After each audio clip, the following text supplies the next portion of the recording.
ধরি তাহলে আখেরাতকে ধরা সম্ভবপর হবে না। আখেরাতকে যদি আমরা ধরি তাহলে দুনিয়াটা আপনি আখেরাতের ছায়া হলো দুনিয়াটা। আখেরাতকে যদি আমরা ধরি তাহলে ছায়াটা আপনি আপনার মুঠোর মধ্যে চলে আসবে।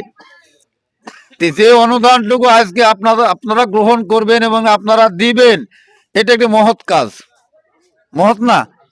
আপনার আমার লক্ষ লক্ষ টাকা পয়সা আছে, কিন্তু কাহাকে কিছু দিব বা উপকৃত হবে এই আশা বাঞ্ছনা অনেকের ভিতরে নেই।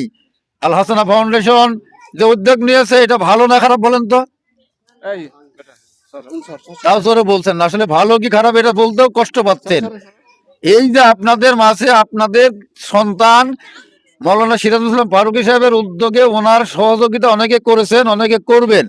তাহলে এই সহযোগিতা আজকে শীত বস্ত্র, যেটা কম্বল বলা হয়, এইটা আপনাদের মাঝে আজকে বিতরণ করা হবে। এই উদ্যোগটাকে ভালো বলতেও আপনাদের কষ্ট হচ্ছে, বলেন শুকরিয়া আদায় করেন আলহামদুলিল্লাহ।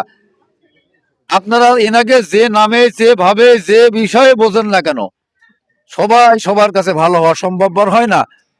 যে ভালো কাজ করে সেও বিশ্ব নবী, এত ভালো শ্রেষ্ঠ নবী, শ্রেষ্ঠ পয়গম্বর, শ্রেষ্ঠ জ্ঞানী, ওই ব্যক্তিও কিন্তু পৃথিবীর মাঝে সবার কাছে ভালো হতে পারেন নাই। আমি আপনিও পারবো না। তদরূপ তার মাঝেও আমাকে যোগ যেমন বাইম মাছ যেরম কাদার মধ্যেই থাকে, কিন্তু ওর গায়ে কাদা ভরে না। কিন্তু আমরা আপনারা সাবানদের ব্যবস্থা আছে, কিন্তু আমাদের গায়ে কাদা ভরে।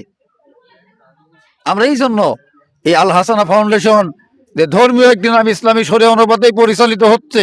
আপনারা যদি মনে করেন যে আজকে আমি একটা কম্বল পাচ্ছি, এটা বড় কথা নয়।